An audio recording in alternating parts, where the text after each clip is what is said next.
Welcome to Voices Unseen Quietly Real Series Episode 1, where real lives are remembered, not loudly, but truthfully. I want to be clear about something before I begin, not in a legal way, but in a human one. This story is inspired by real, documented incidents, and every moment reflects lived experiences shared by many people across different places and times. Names and details are combined to protect privacy, but nothing here is imagined lightly, and nothing here is unfamiliar to those who have lived it. I wasn't angry when it first happened, and that's what confused people the most. They expected something louder from me, something sharper, something easier to categorize. But what I felt instead was tired in a way that settled deep and stayed there. Not the kind of tired that sleep fixes, but the kind that comes from carrying yourself carefully for too long. It started early, earlier than I understood at the time, in classrooms that smelled like cleaning solution and pencil shavings, where rules were explained without being spoken. I learned quickly that how I spoke mattered as much as what I said, and sometimes more. I learned that calm made people comfortable, and comfort often mattered more to them than truth. When I raised my hand, I did it neatly and quietly, never waving, never insisting, just enough to be noticed if someone wanted to notice me. Sometimes they did, and sometimes their eyes passed over me like I was part of the furniture. I told myself it was coincidence, because that was easier than asking questions no one wanted to answer. At home, I was curious and talkative, asking questions that wandered and overlapped, exploring ideas without fear of interruption.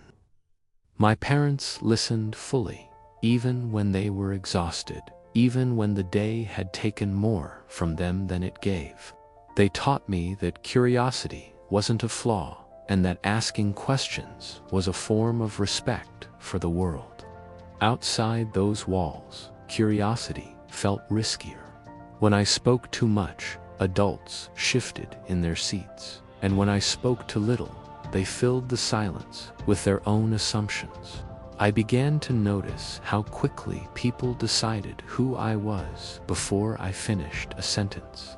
By the time I was old enough to notice patterns, I stopped taking these moments personally and started collecting them quietly.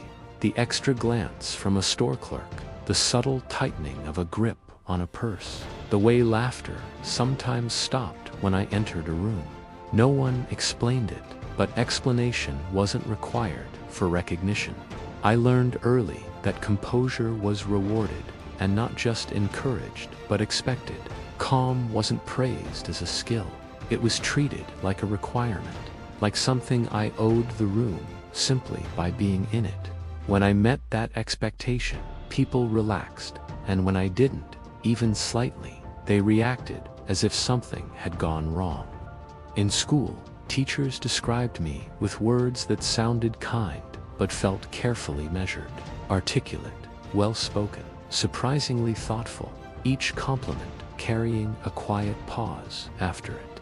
I noticed that my mistakes were remembered longer than my successes, and my successes were often explained as effort rather than ability.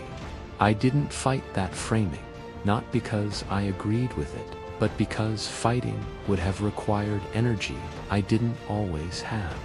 Instead, I adjusted by becoming precise, choosing my words carefully, smoothing my tone, anticipating reactions before they arrived. It wasn't submission, but it wasn't freedom either. There were moments when I wanted to speak freely, to let frustration show without translating it into something more palatable. But experience taught me that anger, even justified, was interpreted differently when it came from me. So I learned restraint, not as a virtue, but as armor. By the time I reached adulthood, this restraint had become second nature. In meetings, I spoke with evidence and calm. even when my ideas were dismissed until repeated by someone else. When that happened, I didn't raise my voice or accuse. I simply reminded the room where the idea began, politely, firmly, without edge. People called that professionalism, and maybe it was. But professionalism didn't explain the quiet calculation behind every sentence, the constant awareness of how I might be perceived if my tone shifted even slightly. It didn't explain the exhaustion that followed days spent performing calm for the benefit of others. Outside of work, the same patterns followed me. Strangers mistook me for staff where I wasn't employed, or security where I was simply browsing. When I corrected them, I did it gently, because gentle felt safer, and safety mattered more than pride in those moments. I wasn't angry when these things happened, even though people assumed I should be. Anger would have been easier to recognize, easier to explain, easier to validate. What I felt instead was a quiet resignation mixed with resolve, a determination not to let these moments harden me. There were days when I wondered who I might have been if I didn't have to carry this awareness everywhere. Who I would be if I could walk into a room without preparing myself for how I might need to soften, slow, or steady my presence. That question lingered without demanding an answer. Over time, I found ways to reclaim small pieces of myself. I read widely, not to escape, but to understand, to find voices that named things I had felt but never said aloud. I gravitated toward stories that examined humanity honestly, without rushing to comfort or condemnation. I began mentoring younger people who reminded me of myself, thoughtful, observant, trying to understand why effort didn't always translate into opportunity. I didn't tell them the world was fair or unfair, because neither word felt complete. Instead, I told them the world was complex, and that complexity required patience without surrender. I watched them navigate spaces that asked for their calm before offering respect, and I recognized the familiar weight settling on their shoulders. I didn't teach them how to disappear or conform, but I did teach them how to protect their sense of self while moving through systems that weren't built with them in mind. One evening, I was invited to speak at a community forum about education and access. I stood at the podium, not as a representative or a symbol, but as someone who had lived quietly within these systems for a long time. I spoke about expectations, about how assumptions shape outcomes long before effort is measured. I didn't accuse or dramatize, and I didn't raise my voice. I spoke the way I always had, carefully, clearly, trusting that truth didn't need volume to carry weight. When I finished, the room was quiet, not uncomfortably, but attentively. That quiet felt different from the silence I had known before. It wasn't dismissal or distance, but recognition, a shared pause where people were actually listening rather than waiting to respond. In that moment, I felt something ease, just slightly. Later that night, walking home, I passed a group of teenagers laughing loudly on the sidewalk. One of them noticed me and grew quiet, watching me closely. I met his eyes and nodded, not as a warning or a challenge, but as acknowledgement. He nodded back, and the moment passed as quickly as it came.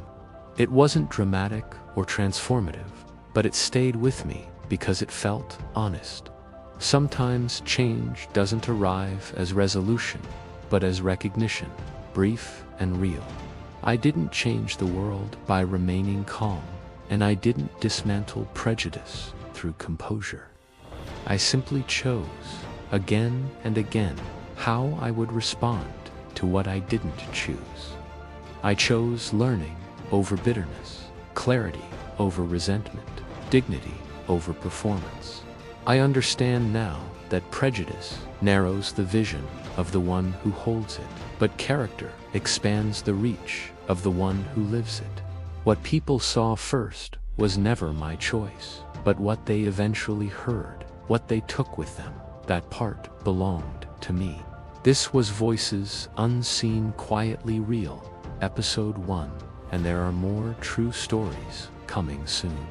So if you'd like to hear more like this in the future, you're welcome to subscribe and return whenever you need a quiet place to listen.